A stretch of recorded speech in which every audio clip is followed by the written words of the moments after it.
ஆப்கி அதாலத்தில் champion boxer மேரி கோம் மீது உள்ள குற்றச்சாட்டு. இவர் மிகப்பெரிய சுயநலவாதி. மேரி மேடம், ஆப்கி அதாலத்துல நீங்க மறைச்ச அந்த கண்ணீரை பத்தி தெளிவா கேட்க விரும்புறேன். வெற்றி அடைஞ்ச பிறகு உயர்ந்த இடத்துக்கு போனதுக்கு அப்புறம் நீங்க உங்க கணவரை விட்டுட்டீங்கன்னு சொல்லப்படுது. நான் அப்படி செய்யல. அவர்தான் என்னை ஏமாத்துனாரு, விட்டுட்டு போனாரு. கடந்த 2 வருஷமா நான் இத பத்தி வெளியில சொல்லாம இருந்தேன். அதாவது அவர் என்ன சொல்றாருன்னா, அவருடைய சக்சஸ்ஃபுல் கரியரை விட்டுட்டு எந்த சக்சஸ்ஃபுல் கெரியர்? அப்படி ஒரு சக்சஸ்ஃபுல் கெரியரே கிடையாது. தெரு தெருவா ஃபுட்பால் விளையாடுவாங்க. நீங்களும் விளையாடுவீங்கல்ல? சொல்லுங்க. நீங்கெல்லாம் சுனில் செத்ரி ஆயிட்டீங்களா? பைஜன் புட்டி ஆயிட்டீங்களா? உண்மைய சொல்லணும்னா, கல்யாணம் நடந்துச்சு, என்னோட ஏர்னிங்ஸ வச்சுதான் எல்லாமே நடந்துச்சு. ₹1 கூட சம்பாதிக்கல.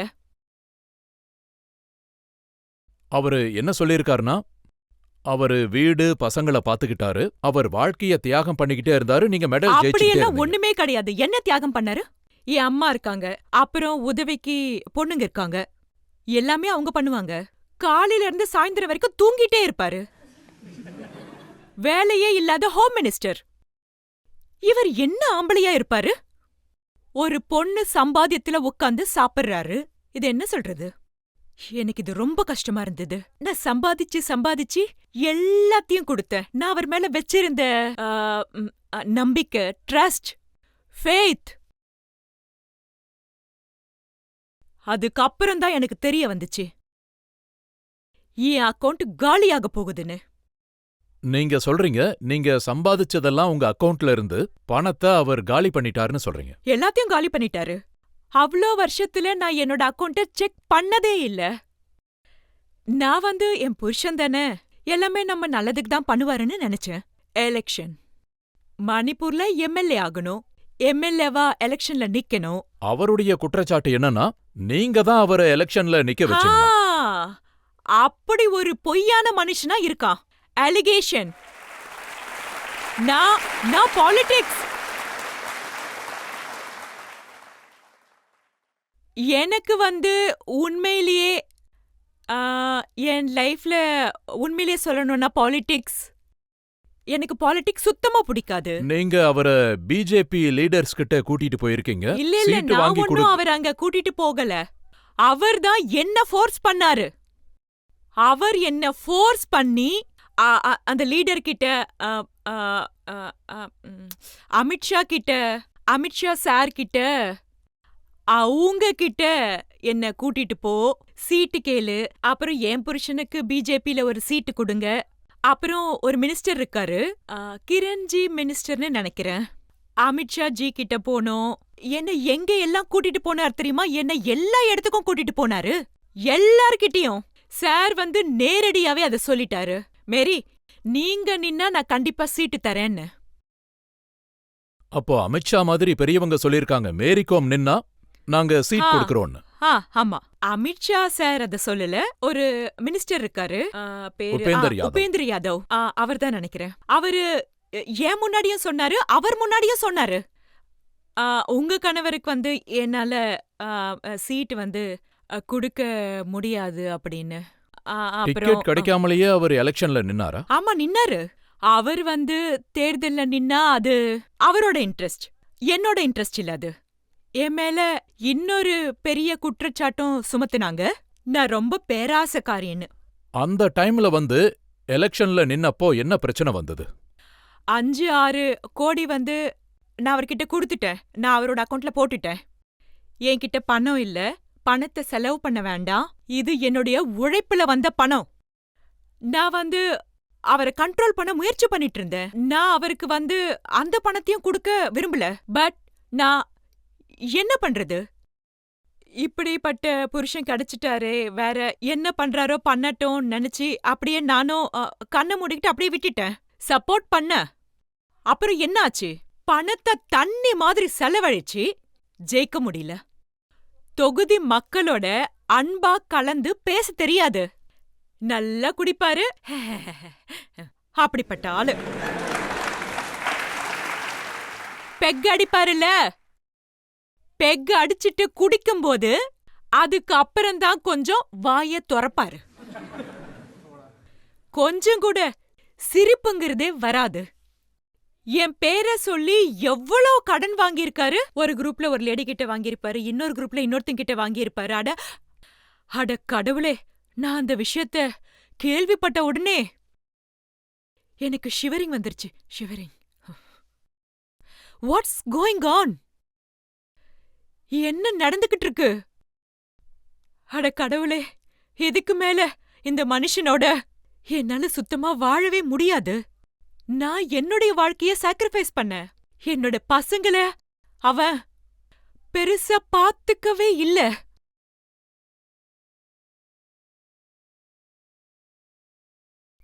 நான் ஒரு தாயா என் பாசத்தை என் பசங்களுக்கு கொடுக்காம சம்பாதிக்கிறதுக்காக ஓடிக்கிட்டே இருந்தேன். இப்படிதான் என் லைஃப பாதி சாக்ரிஃபைஸ் பண்ணிட்டேன். ஆனா அவன் இப்படி பண்ணிருக்கான். இப்படி இருக்கும்போது அவன் கூட எப்படி என் வாழ்க்கைய நான் வாழறது சொல்லுங்க? உங்களுக்கு இது எப்ப தெரிஞ்சது? 20 வருஷமா உங்களுக்கு தெரியவே இல்லையா? எனக்கு இது தெரிய வரும்போதுதான் எனக்கு இந்த இன்ஜுரி நடந்தது. கடவுள் வந்து இத தெரியப்படுத்துறதுக்காக தான் எனக்கு இப்படி ஒரு இன்ஜுரி ஏற்படுத்திருக்காருன்னு.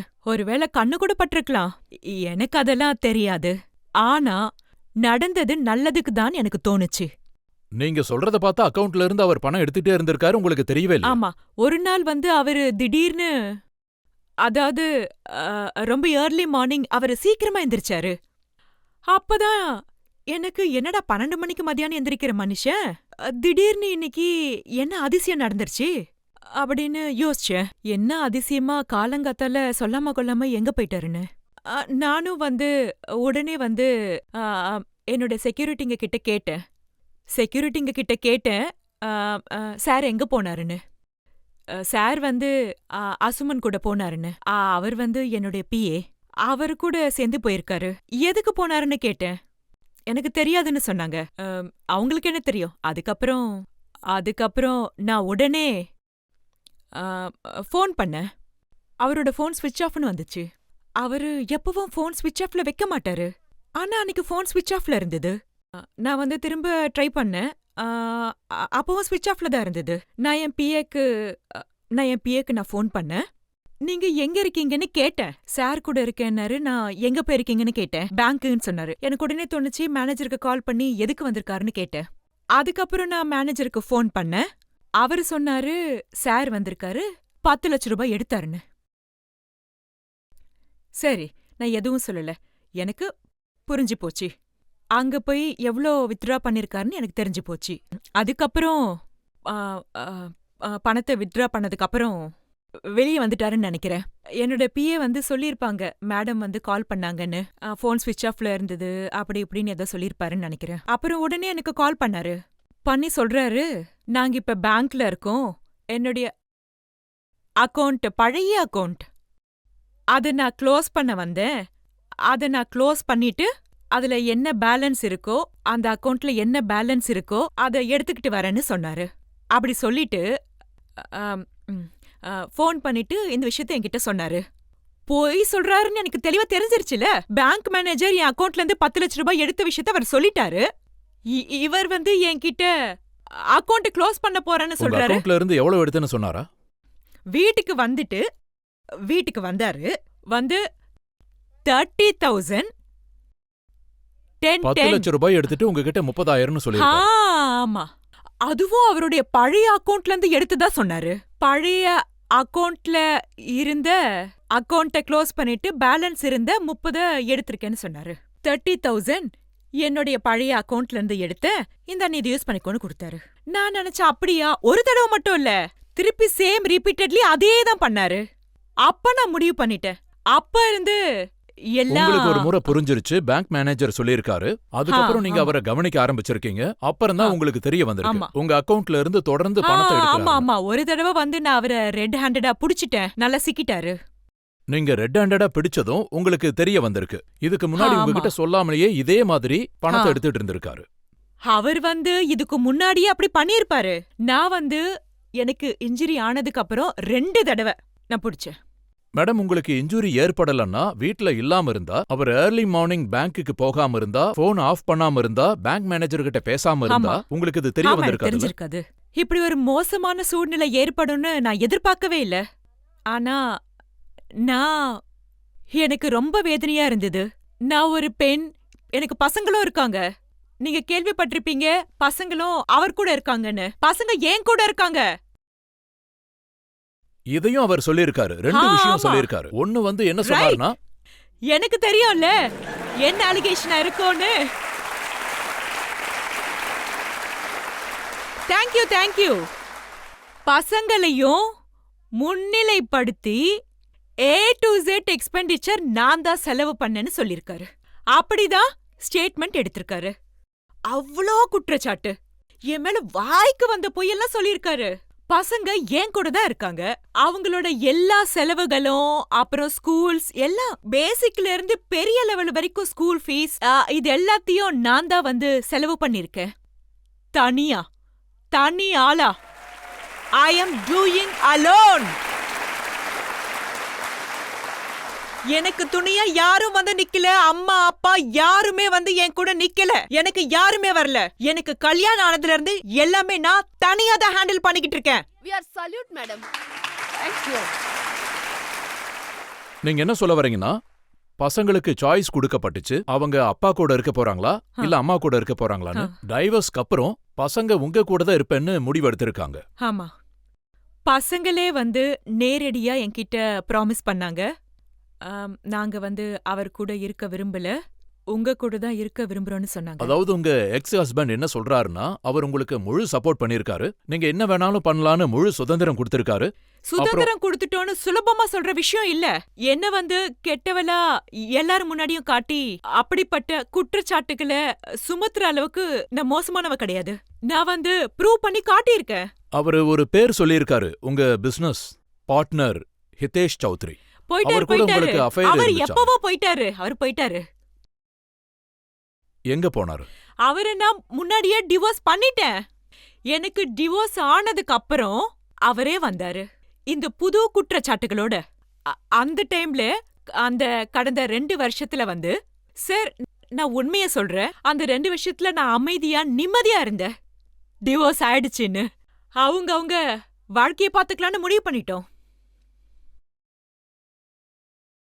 எனக்கு ரொம்ப ஷாக்கிங்கா இருந்துச்சு. நார்த் ஈஸ்ட்ல வந்து கிறிஸ்டியன், அதாவது நான் ஒரு Christian, I believe Jesus, okay, that என்னோட மதத்தை சேர்ந்தவங்க, அவங்க என்ன பயங்கரமா ட்ரோல் பண்ணாங்க. எதுவும் புரியாம, எதுவுமே தெரியாம சோஷியல் மீடியால கண்டபடி எழுதி போட்டாங்க. அதெல்லாம் சிம்பத்திக்காக. நீங்க சொல்றது சர்ச்சில் அவங்களும் நீங்க சொல்றத கேட்காம ஒரு சைடுல மட்டும் கேட்டுட்டு உங்க எக்ஸ் ஹஸ்பண்டுக்கு சப்போர்ட் பண்ணிருக்காங்க, உங்களுக்கு சப்போர்ட் பண்ணல. சோஷியல் மீடியால பாத்தீங்கன்னா அவங்க கும்பமேளா போயிருக்காங்க, அப்புறம் அது ஷிரிடி போயிருக்காங்க, அப்புறம் அந்த முஸ்லீம் ஏதோ மஸ்ஜிதுக்கு போயிருக்காங்க. இதெல்லாம் என்னோட அன்புக்காக நான் பண்ணிக்கிட்டு இருக்கேன். அதுக்கு அவங்க எல்லாம் அப்படியே உல்டாவா பண்ணி என்ன சொல்றாங்கன்னா, ஒரு கிறிஸ்டியனா இருந்துகிட்டு அவளுக்கு மத்த டெம்பிள்ல என்ன வேலை, இவளுக்கு அது தேவையா, இப்படி நெகட்டிவா பரப்புனாங்க. எனக்கு இப்ப நினைச்சாலும் இந்த விஷயங்கள் எல்லாம் மைண்ட்ல வந்துகிட்டே இருக்கும். அதாவது நான் ஒரு இந்தியன். நான் வந்து எல்லா டெம்பிள்ஸ், எல்லா ரிலிஜனையும் மதிக்கிற ஒரு ஆளு. இதுதான் நம்ம கலாச்சாரம் கூட.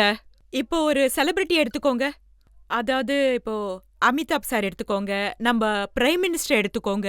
இப்போ கிறிஸ்மஸ் கொண்டாடினாரு. நம்ம பிரைம் மினிஸ்டர் ஹிந்துவாச்சே, நம்ம பிரதமர் இந்து தானே, சொல்லுங்க. நம்மளோட கல்ச்சரே அதுதானே. எல்லா மதங்களையும் நம்ம செலிப்ரேட் ஆமா, பண்றோம், respect ரெஸ்பெக்ட் பண்றோம். நம்ம அதை செலிப்ரேட் பண்றோம். இதுதான் அவங்களோட ஒரு மைண்ட் செட். கிறிஸ்டியன் வந்து ஹிந்துவோட ஒரு டெம்பிளுக்கு போகக்கூடாது, அப்புறம் இந்து வந்து கிறிஸ்டியன் டெம்பிள், சாரி சர்ச்சுக்கு போகக்கூடாது. அப்படி எங்க எழுதியிருக்காங்க? அப்படி எந்த புக்ல எழுதியிருக்காங்க? நீங்க சொன்ன எல்லா விஷயங்களையும் பப்ளிக் பார்த்துட்டு தான் இருக்காங்க. அவங்க உங்களுக்கு சப்போர்ட்டா இருக்காங்க. இதுக்கப்புறமும் உங்களுக்கு துணையா நிப்போன்னு சொல்றாங்க. அதாவது உங்க கஷ்ட நான் நஷ்டங்கள். வந்து ஆக்சுவலி நான் வந்து என்னோட ஃபேன் ஃபாலோயிங்ஸ் எல்லாருக்குமே ஒரு விஷயம் சொல்ல விரும்புறேன். என் பக்கம் நின்னாலும் பரவாயில்ல, இல்லாட்டியும் பரவாயில்ல. உண்மை எது, பொய் எதுன்னு என்னைக்காவது ஒரு நாள் தெரியத்தானே போகுது. சரிதானே? என் பக்கம் நில்லுங்க, நான் கேட்க மாட்டேன். ஓகே, நான் ஒரு human. I am a fighter. I will fight. நான் ஒரு நாளும் சொன்னதில்ல என் பக்கம் நில்லுங்கன்னு. நான் உங்களை எமோஷனல் ஆக்கி எதுவும் சாதிக்க போறதில்ல. இன்னைக்கு நான் உண்மையை சொல்றதுக்காக தான் இங்க வந்திருக்கேன்.